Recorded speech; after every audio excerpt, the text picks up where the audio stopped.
Inspector Satish Kumar Singh की हत्या उनकी पत्नी भावना के इशारे पर साले देवेंद्र कुमार वर्मा ने की। मुख्य आरोपी देवेंद्र ने लखनऊ के एक निजी इंजीनियरिंग कॉलेज से बीटेक की पढ़ाई करने के बाद बैंक पीओ की तैयारी की।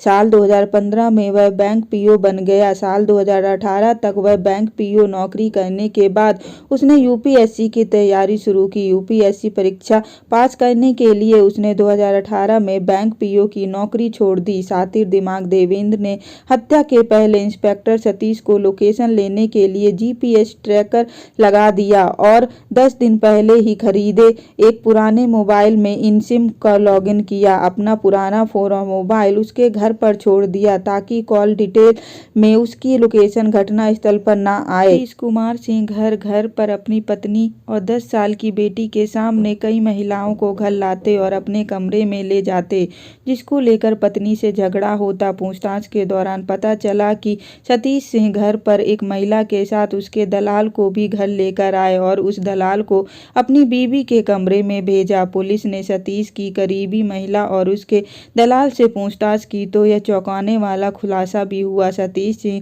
के न सिर्फ दूसरी महिलाओं से अवैध संबंध थे बल्कि तांत्रिक ढंग से खजाना पाने की भी कोशिश करता था। पूछताछ के दौरान पता चला कि फतेहपुर के तांत्रिक के कहने पर सतीश सिंह एक ऐसी अविवाहित लड़की की तलाश कर रहा था जिसके शरीर पे कोई निशान न हो। सतीश ने अपनी इस तलाश का जिक्र अपनी बेटी के सामने पत्नी से किया। उसकी तलाश भी पूरी हो गई। ऐसी ही एक लड़की को लेकर वह एक रात के लिए अपने घर आया। फतेहपुर के रहने वाले तांत्रिक ने बताया कि ऐसी लड़की की मदद से उसे खजाना मिलेगा। सतीश सिंह की पत्नी भावना ने घटना के बाद बयान दिया कि वह सर दर्द की वजह से 15 मिनट के सफर में ही सो गई थी और उसकी नींद तब खुली जब उसके एक गोली चलने की आवाज़ सुनी और गेट पर सतीश करा रहे थे।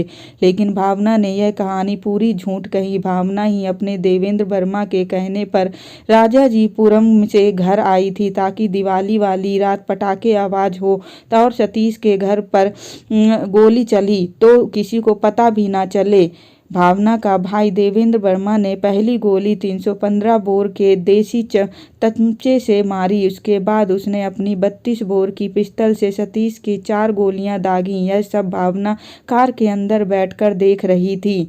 भावना ने चीखना चिल्लाना शुरू किया। इसकी तस्दीक सतीश के बड़े भाई अजीत ने घर में लगे सीसीटीवी कैमरे से हुई। सीसीटीवी कैमरे ने घटना को नहीं कैद की लेकिन फायरिंग की आवाज़ उस सीसीटीवी में सुनाई पड़ी। आखिरी गोली चलने के करीब 70 सेकंड बाद भावना का चीखने चिल्लाने की आवाज़ आई। उसने पहचान छुपाने के लिए हुडी, शर्ट और मास्क इस्तेमाल किया ताकि कहीं सीसीटीवी में उसका चेहरा ना आए। देवेंद्र ने 4 बाग स्टेशन से सतीश के घर तक, सतीश के घर मेडिकल कॉलेज के चरक चौराहे तक साइकिल का इस्तेमाल किया।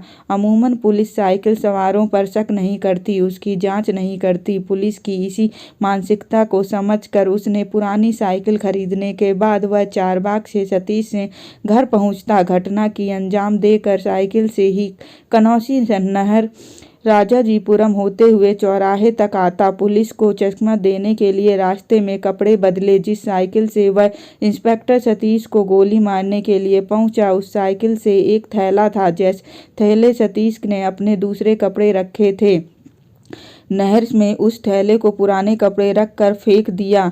जूते से पकड़ ना जाए इसलिए देवेंद्र ने जूता का रंग भी बदल लिया। घटना के वक्त देवेंद्र ने जो जूते पहने थे सफ़ेद रंग के थे, लेकिन घटना को अंजाम देने के बाद उसने जूते पर काली पॉलिश लगा ली, उसका रंग बदल लिया। इंजीनियरिंग के जिस तकनीकी ज्ञान से देवेंद्र वर्मा यूपीएससी की परीक्षा पास कर अफसर बनना चाहता था, उसने इंजीनियरिंग की इसी तकनीक का ज्ञान इस्तेमाल कर हत्या की। जीपीएस का इस्तेमाल किया। जीपीएस की लोकेशन अपने दूसरे मोबाइल पर लॉगिन करवाई, फिर मोबाइल घर पर छोड़ दिया। पिस्टल खरीदने के लिए यूट्यूब से असलहा बेचने वालों के नंबरों को खंगाला और ऐसे ही नंबर पर सौदा होने के बाद कानपुर से 32 बोर की पिस्टल खरीदी। दलीलों के बावजूद कृष्णनगर पुलिस ने 6 दिन की कड़ी मशक्कत के बाद इंस्पेक्टर सतीश कुमार की हत्या के आरोपी में उसकी पत्नी भावना सिंह और साले देवेंद्र को गिरफ्तार कर जेल में भेज दिया।